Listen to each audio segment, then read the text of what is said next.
tayo? Okay, tawagin po natin ang muse ng Highlanders Team!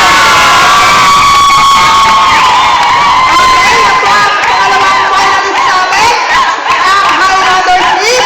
Okay, tawagin po natin ang Deck Movers Team! Ay, talaga naman, naman palang magaganda po talaga ang ating mga muse.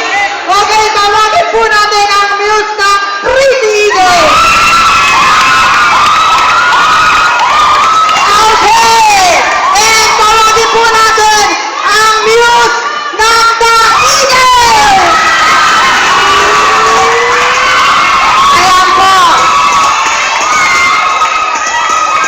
Okay? Ayan po ang ating top 5 finalist po. Malalaman po natin kung sino mananalo. Fashion Muse and ang ating second runner-up at ang ating first runner-up for ating Fashion Muse.